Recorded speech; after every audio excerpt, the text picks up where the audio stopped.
Hey, good afternoon. Dr. Alan Christensen here with you. Welcome to this week's Office Hours Live. Okay, so here we are, Monday. We are the week before Halloween, and good to connect with you. So jump on and say hi. Tell me where you're from. I'm always curious about that. And I'm always curious too about if you're a practitioner. Let me know what kind of a practitioner, what type you are, what your focuses are. I see so many come on that have doctor or ND or acupuncture in their name or something like that. And it's always great to see other practitioners here. So yeah, good to connect with you. So welcome. I'm with you guys today on Instagram and on Facebook and on YouTube. And I'm seeing a lot of you come on. I Hate Hills is back again. Hey, how you doing? Nice to see you here with us. And let me get to where I can see everything taking place. There we go. We got Christine from Grand Rapids, Michigan. Christine, we got a Grand Rapids, Minnesota close to me here too. And we got Lori from California. Lots of folks from all over Rhode Island, it looks like. We have a functional nutritionist with us. Yeah, that's awesome. Brain Love Health Coach. That's really cool. So there's so many types of practitioners out nowadays that are making a huge difference. And good to see that you're doing what you're doing. There's just so much need. When I got into this whole natural health, natural medicine stuff, it was for my own struggles. I was a fat kid, no two ways around that. And we were made fun of it at the time. And health books completely changed my life. And back then there was so little information available. And now we've got information, but we need people to help sort the information, help to really guide us on how to use it correctly. And there's more ways in which it can help us than ever before. This is really all about lifestyle now, our next key steps for health. So kudos to those of you who have also joined in as being practitioners. We need more of you. And yeah, thank you also for being here, because I'm also always going to give information for people in their own health, but please know that you can use this in your practice as well. When you're seeing people with health struggles, so many have thyroid disease and so many are on thyroid medications, right or wrong. And that's just one core thing. We can all make a big difference. And there's powerful ways in which lifestyle can help. And there's strong evidence supporting that too. So I'm really happy to have you with me, whether you're a practitioner or for your own health. It's great both ways.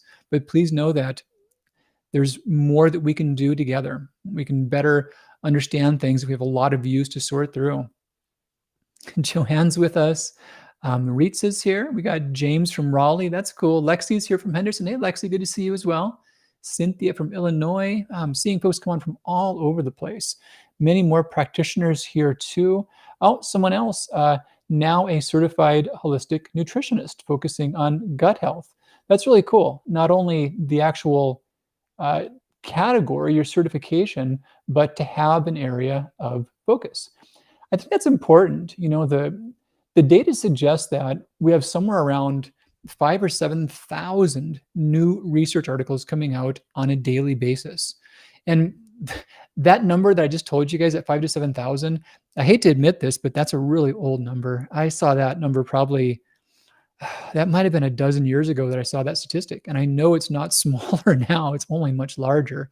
But none of us can keep up with everything, and we need to keep up. I was just talking to a doctor a few minutes ago, and when I was in medical school, one of the things we were told early along is that half of what you all learn in these next 4 years will turn out to be wrong. And as your educators, we don't know which half that is. So it's really up to you to have a lifelong journey of always studying and always questioning and always trying to update things and knowing that things will change. And I asked her if she learned the same thing, and yeah, she said she did. So we've got to stay current. We've got to work hard to always give the best information and to be okay with changing our minds and updating things. So good to see many of you here. I got a couple questions. I'll cover some of these already. Maggie's got one. Maggie's with us on YouTube asking about Adrenal Reset Diet. Others coming in here as well. So today's kind of a special day in that I'm going to do a live, joint live on Instagram. That's going to be in about, now 25 minutes from now. So currently I'm on Central Time. So it's going to be at 3:30 Central, which would be, if I do my math right, 4:30 Pacific or 1:30 1:30 Pacific or 4:30 Eastern. And I will have a guest come on. And what this is about, this is going to be Jonathan Mendoza. There's an event that I'll be at live. This is an event slash an experience. You're welcome to come. This is going to be in Austin. It's going to be December 2nd through 4th. And it's made for practitioners and the public alike. And it's going to be pretty different than any other kind of health symposium or conference. It's going to be a lot of fun. I'm excited about it. But I'll be speaking there and also hanging out and seeing people. And I'd love to see you. I'd love to have more of you come. It's going to be a good thing. But Jonathan's going to join me live on Instagram. And I'm going to stop what's going on Facebook and YouTube at that time. And I'll just do the Instagram and he'll come on live. So if you're on Facebook or YouTube, we're going to do office hours for the next 24 minutes or so as normal. So that's all good. But after then, I will be on Instagram. And you're welcome to jump on over there if you like. And we can keep that going. And I'll talk more about this event. I'm going to drop a link up in here right now. So if those of you are just passing by for a moment, you want to catch this. Here's this. And yeah, How Do You Health Fest 2022. This is going to be really cool. Let me just share this with my Instagram audience too, so they can see that. Okay, here we go. I'm going to drop that in the comments here. Yeah, so if you're curious about this event, this is going to be great. It's experiential, it's learning, it's education, it's networking and resources and new insights and lots of really good stuff. Let me just stop. There we go. Yeah, so there's links if anyone wants to learn more about that in the meantime. But I'm going to go live with one of the gentlemen behind this event, and we'll talk more about it. But that'll be December 2nd through 4th. So you got some time to think about that, some time to plan ahead. And that's going to be in Austin. I'm seeing feedback already. I know Jonathan Mendoza. He's an amazing human. That's cool. Lynn, hey again, Dr. C, will we get a replay? I don't know how to use Instagram, lol. You will get a replay. And so Lynn, you are on Facebook. So the Facebook portion will automatically pop up there again. I will see if I can't get the Instagram portion to upload. I don't know if I can or not. I'll check on that. If not, yeah, just grab an Instagram account. I'm at DrAlan Christensen. So this is how you can find me over there. It's the same handle, Dr. Alan Christensen. Yeah, I'm seeing some, I don't know how to do it either. You guys, if you want to do it just for that, you can make a free account in a moment. There's no problems with that. And then just follow me on at Dr. Alan Christensen, which I misspelled. Shame on me. Dr. Alan, Christianson. I've written that a lot. When I was in elementary school, that was the punishment, was write your name on the board.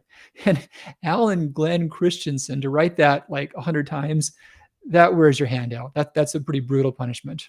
But yeah, you can easily get a quick Instagram account and go over and see that one at 3:30 and join us there and hear more from Jonathan directly.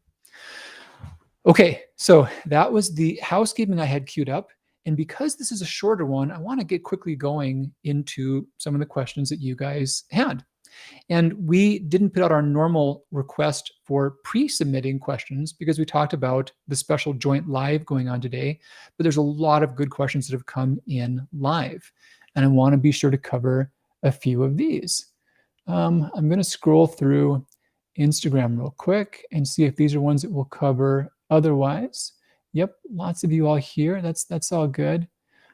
Someone's just saying, first live with you. Found you researching about Graves about. This is from Melanie. Hey, welcome, Melanie. So, forgive me. Normally I'll do more of an explanation about what this live thing is about. So this is office hours, Melanie. Most Mondays, 3 o'clock Central, I'll be here on Instagram with you. I'm also on Facebook and YouTube. And there's usually some pre-submitted questions that I'll cover, and then I'll grab some of the audience's questions. And I love to go deeper in these things. I love to give you better answers than you would find by Googling it.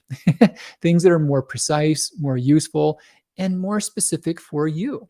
And then the fun part is that we can get follow-up questions. I'll often have questions to your questions so I can give more clarification. And other people will often have related questions. So you can learn way more about a topic than you would. You Google things and there's always good stuff you can find, but how much of it does apply to you? And how much of it is stuff that is just like copied and pasted all over the web and may or may not be current or correct? Well, that's gotten better, but it's hard to really have things be specific unless it's personalized. And that's what happens at office hours. This is the idea about, you would go to a professor for their office hours and just have their ear and share a discussion and get some insights you wouldn't have, an intimate conversation, get stuff you really wouldn't get otherwise. So that's what this is about. And glad to have you here, Melanie. And you're welcome to just hang out. If you have any specific questions about Graves or the Graves journey, you must have seen some of my work about that. That's great. But if you had specific questions about how to apply that to yourself and make sense of it, I'm happy to help with that. So feel free to put those up there. And when you're putting questions up, here's the thing, you guys, don't be afraid of scaring me with details. Quite the opposite. The more details, the better. I can give you more precise data that way. And I can't diagnose or treat, of course, but I can give you more useful answers the more detail you can share. And of course, figure out what's appropriate to share in a public setting. Not all medical stuff is, but that's all good. Quick one, Organic Care. Where are you located, Doc? So I'm typically in Arizona. I'm back and forth between Arizona and Minnesota during this time frame. I have some aging parents who are in a nursing home, and I just like to see them. So once or twice a week, my lovely wife and I spend a day with them, and we hang out and do errands and just play games and be together, and that's really cool. But my clinic is in Arizona, and I'm down there quite regularly. Very frequently, we're spending time in Arizona as well. And so the clinic is there. So those who are seeking out medical care, that's integrativehealthcare.com. And I can drop that link up. We focus on in-person care from everyone in Arizona. We also do telemedicine, and we do that for several states. But the big one besides Arizona is California. There are a lot of folks we do telemedicine for within California. So yeah, integrative healthcare. And that's where we're at. You rock, Doc. I've missed these lives for a bit. Thanks for continuing these. Good to see you back, Lynn. I've seen your name before, and yeah, welcome. Good to have you. Let's see. Okay, several good questions here. And where do I start? This is tricky. James, I think I've seen you here. I have seen you here before, James. You had parathyroid surgery in August. I remember talking to you about that. That's a big critical step. Parathyroid disease, you guys, is super common. It's not, well, in the big scheme of general populations, it's more rare, but for those with thyroid problems, the overlap is really big. I've seen some numbers suggest as high as 7% of those with thyroid disease may have abnormal parathyroid function. James just had surgery. Surgeon said he had an inflamed thyroid. So James, I'd be curious, from saying it like that, what I'm reading between the lines, and it may or may not be correct, but what I'm reading between the lines is that your thyroid wasn't suspected as being abnormal before surgery, that no other doctors had really said your thyroid was inflamed or problematic, but the surgeon noticed it by actually seeing your thyroid directly. So tell me if I'm on the ballpark or if I'm totally making things up, but that's what I'm inferring from what she said. And that could be a very valid scenario. With thyroid inflammation, we can sometimes see signs of it by thyroid antibodies or by general measurements of inflammation. But many people, even with advanced thyroid inflammation, have neither of those. So in cases like that, it still would show up on direct physical exam, like in the context of a surgery, for example. But that happens a lot to where someone's thyroid is inflamed and it's missed. It's not really observed. And what we now know is that the inflammation of the thyroid is a whole separate cause of symptoms apart from the function of the thyroid. So generally, inflammation disrupts function. And an inflammatory autoimmune response can cause Graves, like Melody was asking about, or it can cause Hashimoto's. Now, with Graves, the inflammation makes the thyroid think it's being told to work when it's not being told to work, and so it makes too much. With Hashimoto's, the inflammation can simply damage the structure of the gland, rendering it unable to work. And too much or too little thyroid, those things, of course, can cause many symptoms all by themselves. But what we now know is that independent of those level type problems, the inflammation itself is a source of a lot of symptoms and a lot of stressors on one's health. So that's super important. You want to measure for antibodies. If you're not feeling well and your doctor says your thyroid is fine, you want to make sure you had your antibodies tested for, because even if your thyroid levels are fine, they can still cause health problems and cause symptoms for you. So that's a big thing. Okay, so James, correct. I was not expecting inflamed thyroid antibodies are always negative. James, okay, I'm not crazy, at least not based on that, but yeah, your antibodies were negative, but it was inflamed. So here's what happens, and this is weird.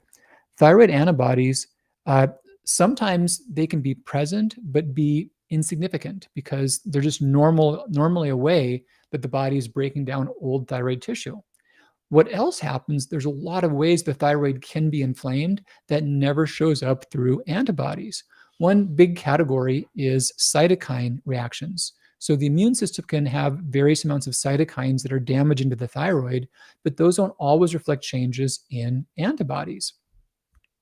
And yeah, so the surgeon saw that, was asked to test again in March of 23. Yeah, so it was good that the surgeon identified that, good to keep on watching it. And it's worth knowing, James, cases like that, we think about the antibodies possibly being considerations for health. I made a blend called antibody support. I've talked a lot about ways to help thyroid antibodies. And those things are useful when there's inflammation, but even normal thyroid antibodies, all those approaches can still be helpful. And the inflammation can still cause symptoms, even if the antibodies are not there. So if they're there, they confirm there's a problem. But if they're not there, they don't confirm that there's not a problem, if that makes sense. So, wow, this is an interesting one. One about thyroid issues and periorbital edema certainly can be relevant. I'm just scanning through, trying to figure out which ones to jump on. There's so many good questions. And if you just came on, I will be coming off of this live in about 13 minutes, and I'll be focusing on Instagram. I'll do a live thing with a friend, and this is going to be about an event coming up. I'm going to have Jonathan Mendoza come on, and we'll speak about a live conference taking place in Austin on the first couple of days of December. And I'll be there, and it'll be fun to have you come hang out. All right, so other questions. Can you lose weight by adding reheated potatoes in the morning and half a can of Great Northern beans at dinner time? So great question. And this is a question that's about resistant starch.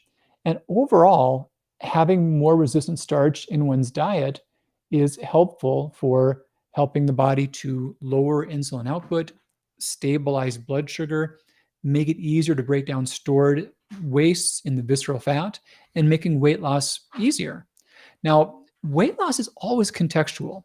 So if somebody's on a diet, just here, this is not you, because I'm sure that you're thinking about your health. So this is not you, but this is a silly example to make a point. If someone's diet is like all highly processed food and they're eating twice as much as they need and their weight's going up. Now, if that person changes nothing, but they add in the boiled potatoes and the beans, those foods won't cause weight per se. They're already on top of too much. But in the context of a healthy diet that's got good amounts of healthy foods, swapping out some version of carbohydrate for carbohydrate high in resistant starch, yes, that will make weight loss much easier. And weight loss specifically, I've had a lot of thoughts about this, it's a big part of my own journey, but the metabolism reset diet was my best effort to make sense out of it. And a few takeaways from that. One is that weight loss is better as a short-term project. It's not a way of life. You shouldn't expect a healthy diet and lifestyle to cause ongoing weight loss. Weight loss is a stress on the body. And if you're staying in that mode for too long, bad things happen. So you want to get in, do a good job at it, and get out. What I propose is 4-week cycles. Do a 4-week cycle. If you're on target, great. If you're not, give yourself at least several weeks off to let the dust settle and let your body stabilize again before coming back to it. But yeah, take a peek, and actually Metabolism Reset Challenge. We've got a really good active group over on Facebook. And that's one where you can get the training for free and get some good guidance and learn how to do that. Weight loss is possible. I just did an interview with someone who had, the story was she had tried so many diets and nothing had worked. And she was most of the way through her first cycle of metabolism reset, and she was about to throw in the towel. She thought that it wasn't going to work for her, but she thought to think through and talked to some people that were in the program and get some more guidance. And she went on to lose about 70 pounds over the course of several cycles. So this happens. It is possible, but it does take some targeted strategies for it. So yeah, good question. We've got friends coming on from Berlin, from all over. Here's a quick one. Vertigo, correlation with Hashimoto's, papillary thyroid cancer, complete thyroidectomy. So vertigo can be caused by no obvious cause for some people, but of the other ones you mentioned, the Hashimoto's, there is data suggesting that those same inflammatory changes with Hashimoto's may also be associated with benign positional vertigo for people. So totally can happen. Here's another quick one. Oh, would you have to do surgery for inflammation? You wouldn't have to by any means. There actually was a study saying that taking the thyroid out often does stop inflammation against the thyroid, which is kind of like, duh. Yeah, it would. But no, that's a rare treatment approach for inflammation. The simplest steps, the simplest one, there's a nutraceutical blend called Antibody Support, which I formulated. And those ingredients have independently shown to lower the inflammatory load by like 30 to 80%. So very dramatic. That and really being aware of one's iodine status and closely regulating it, as in the thyroid reset diet. You can really do a good job treating and managing inflammation with safe, natural steps like that.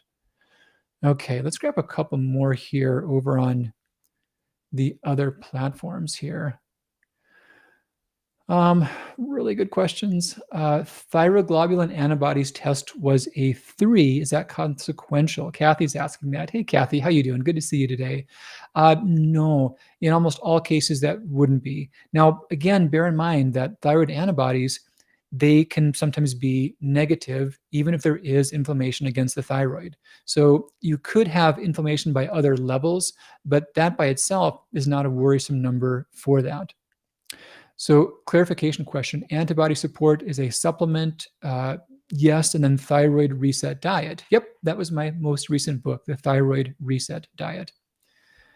Lots of good questions pouring in. Let me grab a couple more here. So where are we at? 3:23. So in 7 minutes, I'm going to go exclusively onto Instagram. I'm actually going to stop and then restart on Instagram and get that one going. I'm going to have a friend come join me and talk about an event taking place in Austin in the first part of December. That's going to be really cool to have another guest come on. I have thyroid nodules. Can they go away with supplements? So yes, they often can go away, often can reverse. I can't say definitively for any one person or any one amount, but I made a blend for that called Nodule Control. And there's good studies about the ingredients in that dramatically shrinking nodules. And for some people, actually shrinking enough to where they're no longer detectable. The size reduction, the average size reduction was about half or more, but averages can be deceiving. It was kind of a funny story. So a statistician wanted to be at a comfortable temperature of 72 degrees. So he put his feet in the oven and his head in a bucket of ice water, and he was at an average temperature of 72 degrees. But in this case, no, the average was half, but many people with larger nodules saw them come down like 70, 80, 90% or more. So big reductions are quite possible. And that's nodule control. I should drop a link to you guys. What I'm talking about are the blends at thyroid specific formulations. Oh, I'm saying it like that because I'm trying to type and spell correctly as I go. Just drop that one in. You'll see that link with the with those on Facebook and YouTube. I'll get one up quickly for Instagram. You guys, these are awesome questions and comments. I'll be back next week. I'll do typically I'm on for like 45 minutes or something, a bit more, maybe like an hour even. Today will be a shorter one because of the special guest, but I'll do a regular length next week. And it pains me to not get to every single question. Oh, here's another comment that came in. Joanne, my daughter lost 37 pounds and 5 inches on the MRD. My neighbor started her reset today. That is so cool. That's a huge change for someone's health. I love hearing stories like that. I'm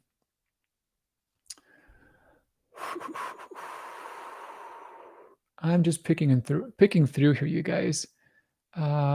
And this is someone else asked a similar question. I have thyroid nodules. Where do I go from here? Yeah, think about nodule control. Think about regulating iodine and making sure TSH levels are not too high. Somewhere around 2.5 is an upper limit.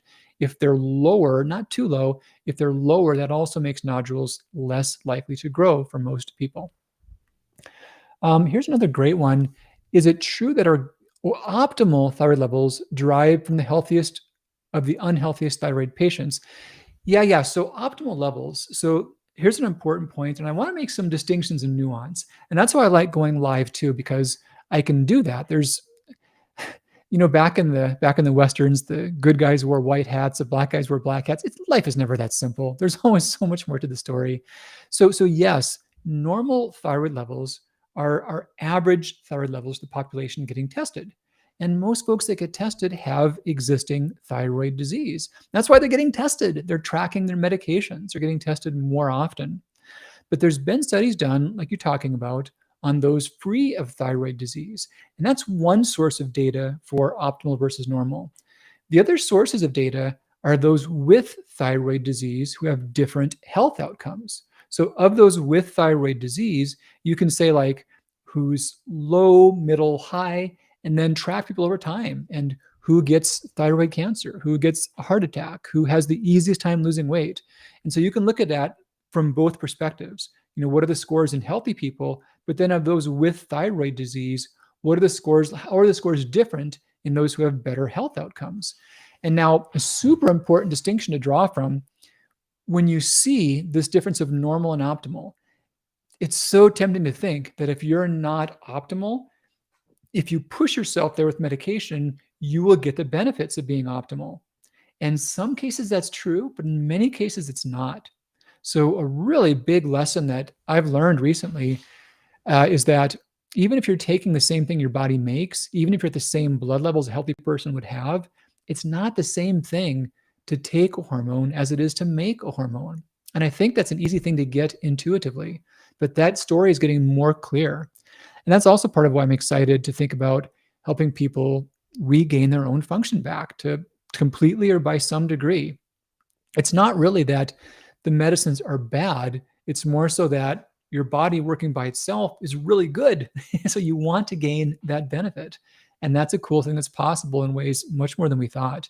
If you're newer here, I've written a lot of articles about de-prescribing, about the concept of de-prescribing.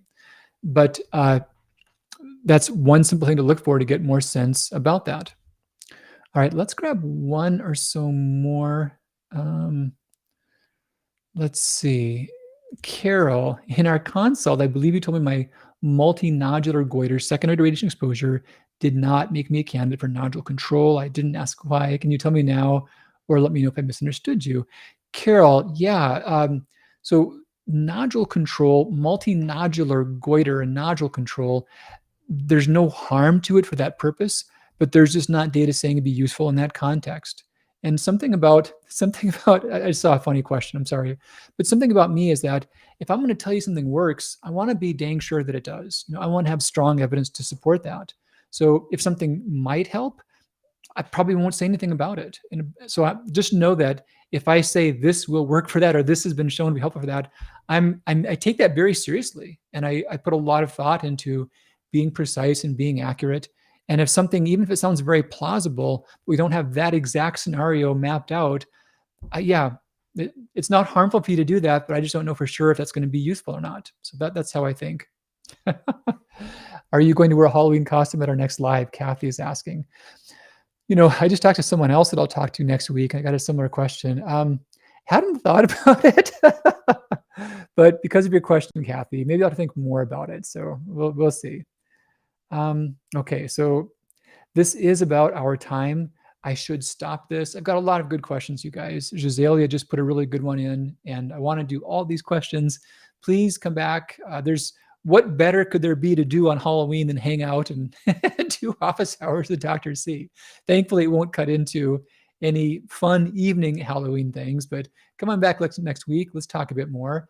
I'm going to stop and then restart on Instagram, and join me there. We're going to have a live discussion with a friend about this event taking place in Dallas.